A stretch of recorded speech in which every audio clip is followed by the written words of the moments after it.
Welcome back. A Korean War veteran waiting 67 years for a Navy Cross, the nation's second highest award for valor.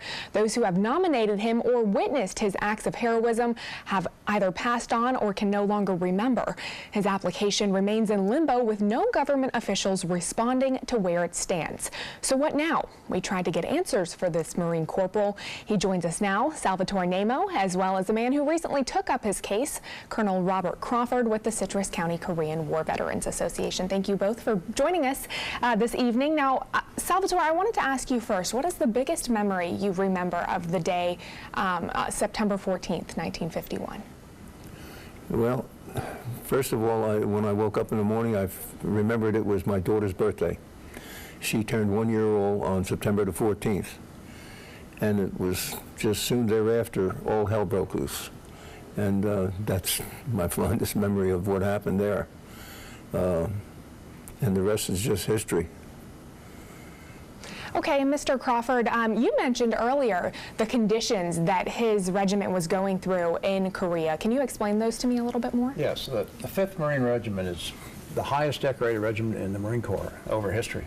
And he was in the hotel company, what we call it now, hotel company, was Hal Company back in those days, I think. But they were extended over a number of hills of terrain in South Korea, in North Korea actually, near the Punch Bowl, which was a very hard-fought area. The opportunities for there were limited to just taking over the hills. This was after the big move to the north and then coming back to the south from the Chosin Reservoir. The Marines were moved to the west coast, and they were tasked with taking this terrain. And at this point in the course of the war, the value of the terrain became more important than anything else to both sides. And many lives were lost in that process just to have the commanding terrain. And he happened to be involved in one of the more serious battles in 1052 over the hill. We had hills over there with numbers on them, and sometimes the numbers changed because the artillery took them down from place to place. But he was a fire team squad leader, or fire team leader in a rifle squad, and they're the front edge, the pointy edge of the Marine Corps in combat. So what he did was phenomenal, and due to a high recognition. The Marine Corps had his application since July of last year, and because there were some difficulties in getting data that they needed from supporting personnel like the corpsman and the commanding officer and so forth. And then some of it was perhaps lost. But the Korean War veterans, when I was presented with this issue last July, asked me to assist in doing this, and that's what we're doing. So what we're seeing now is a window where they think they have all the information they need, and the package will go forward for a July board meeting for the designation. We're not sure how that'll come out, exactly how it'll come out, but we're on schedule now, and we're grateful. Right. And Sal, when you were in the trenches out there in Korea and going to save these Marines, what was going through your head when you were doing all of this? Actually, I wasn't thinking of anything. I was just, it was something I was trained to do, and I was just following, not orders. I had no orders at the time. I just did what I was trained to do. I heard Marines that needed help, and I exited my bunker to go and help them, which I did. And coming back after I took them back to safety, I returned, and the bunker that I was going to go back to, where I originally came from, had a direct hit and also killed the individual that I was with there. So I ended up going back to where I rescued the 2 Marines, and I took up a position there because we were getting attacked by enemy forces. And I just took up a position, and I had no idea of how many there were, but all I did was I used just about every piece of ammo that I had. I used every hand grenade that I had, and after it was all over, I couldn't understand, but all of a sudden they started to retreat back down the hill. So I waited a few minutes, and then I come out of the bunker, and I looked down the hill, and I saw them actually retreating. I fell to my knees, and I thanked God that I was still alive. And then all of a sudden, other Marines started to come from behind me, and they looked down, and my lieutenant, who was my platoon leader, he went out and he counted 36 dead enemy troops in front of my position. And he asked me, how do I feel? I said, I feel numb. I didn't realize how I did this. I just didn't realize what I was doing until it was all over. It was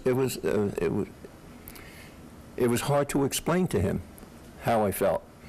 Anyway, he recommended me. He says that he was going to recommend me for a medal. Unfortunately, 2 days later, my lieutenant was killed.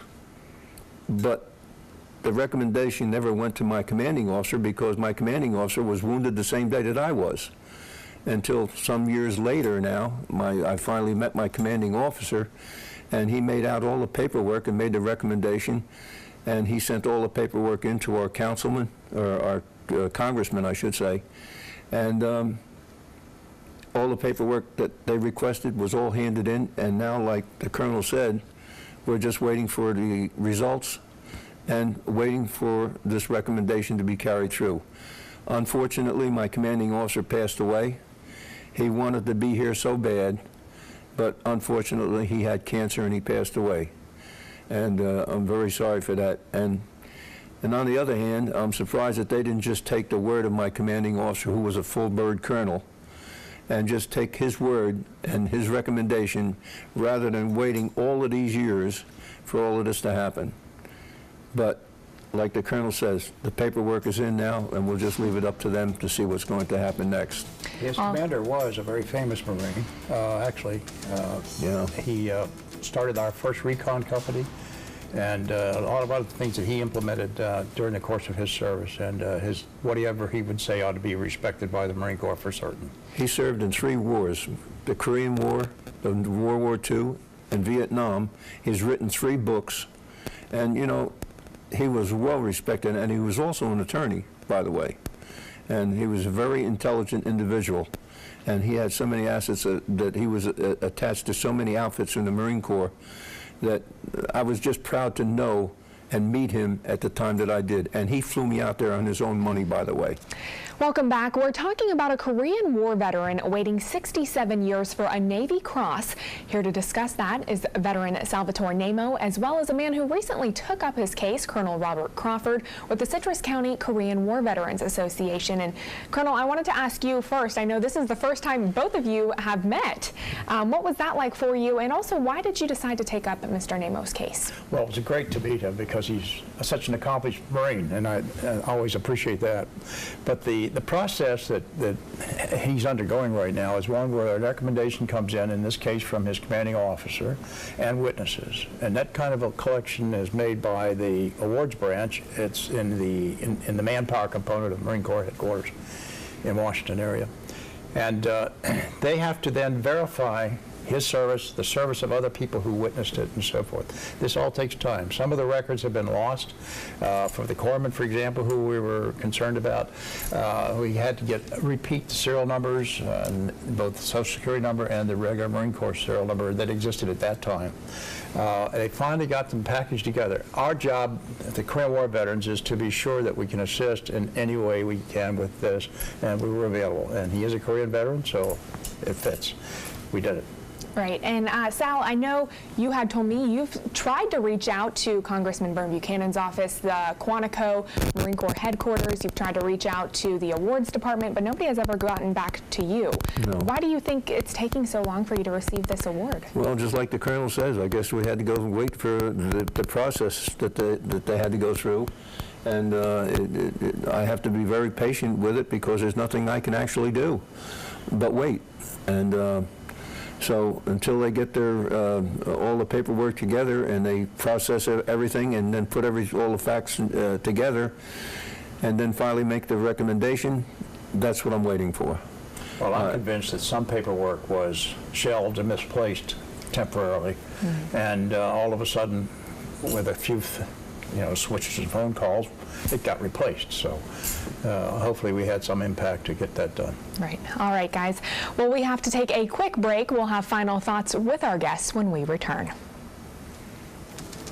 Welcome back. We're talking tonight about a Korean War veteran waiting 67 years for a Navy Cross. Here to discuss that is veteran Salvatore Nemo, as well as a man who recently took up his case, Robert Crawford, with the Citrus County Korean War Veterans Association. Colonel Crawford, I wanted to ask you, you and I both have been in contact with Marine Corps headquarters, and what have they told you recently about the current status of his request? Well, the last contact was a couple of weeks ago, and they explained to me that there had been a missing document that they needed with serial numbers of the corpsman and both serial numbers he had. And I got a hold of Sal, ascertained the guy was still alive, and then we made a telephone call. Sal did to him, got the numbers, got them back to me, and I input those to the branch. The branch handles this, that adjudicates that processes all this, and then had the full package of information that they need. And based on that, they think they can get it to the September board meeting. A board of officers and enlisted men adjudicate these recommendations. Then it goes from there to the Department of the Navy for the SECNAV to sign off. Now that board could recommend the Navy Cross, or they might recommend the Silver Star, which is indeed the third highest award that can be given. And for his activity, he's a good chance of getting the Navy Cross. Okay, and so you were mentioning that that could be about September, and we could possibly get some answers and maybe even have a ceremony for Mr. Nemo here in some We time anticipate a ceremony. I've got a general officer ready to pin the medal on him if a congressman doesn't get involved, but we'll see how it works. Okay, and what does that mean for you, Sal? I mean, we've talked about this. You've waited for so long. Well, it'd be an accomplishment, you know, after all these years, and with the colonel working for me and helping me out as much as he has, it's making me feel a lot better. And he also advised me that there was a general who would be willing to make the award, which I'd be very proud to receive from him. The last time I received my award, it was from a four-star general, General Zinni, and I was very proud to receive it from him, and I would be very proud to receive it from this general as well. And you mentioned to me earlier that the corpsman who helped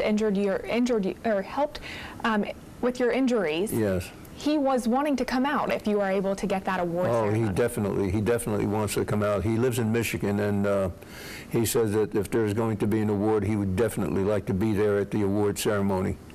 And I just can't wait to tell him if, in fact, the date this is going to happen. And I'm sure that he's going to do everything humanly possible to come out and see the award. He's been waiting a long time as well. I'm sure you have too. Now, Colonel Crawford, I wanted to ask you, where do we go from here? What's next in this lineup of things we have to accomplish to get this award done? Anticipate a report out of the board not more than a week after the board meets, and I don't know the exact date of that in September, right. But it wouldn't be long before once it's approved and signed by SECNAV, which I anticipate sometime before October, mid-October, right. And then we can arrange to have the ceremony wherever Sal wants it and with who he wants to participate.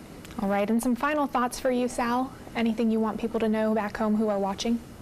Well, I know that they're all waiting in anticipation, as well as my family and all my friends, and hopefully this will kind of enlighten them as to what's going on and to what we have to look forward to.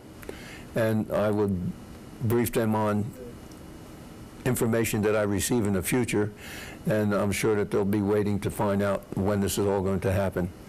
It would make me very happy. Certainly. And for you, Colonel, any final thoughts? Just that the Korean War has been lauded, considered as a forgotten war, not certainly by the South and certainly not by the North Korean and the Chinese, who lost many, many, many more people than we did. But we did have a lot of casualties in that war, and he was in the hottest part of it on those hills where I've been. And I can tell you that we were taking in casualties of something like over 52,600 during the 37 months of that war. That comes out to be like 980 some odd a month coming in. If you imagine that in today's circumstances, it wouldn't play very well with anybody. But missing over 7,000. They're still in those defiles in the mountains where we were. And the casualties, the 103,000 that were wounded. So it's a very significant war, and actually we got the job done. Even though it was an armistice, you're all carrying Samsung phones, driving Kia cars, and having other refrigerators made by LG. It says one thing: we won the war even though there was an armistice. All right, well, thank you both for being here tonight. We want to thank Salvatore Nemo and Robert Crawford for joining us tonight. When we come back, Alan Cohn's exclusive interview with Democratic gubernatorial candidate Chris King. Stay with us. We'll be right back.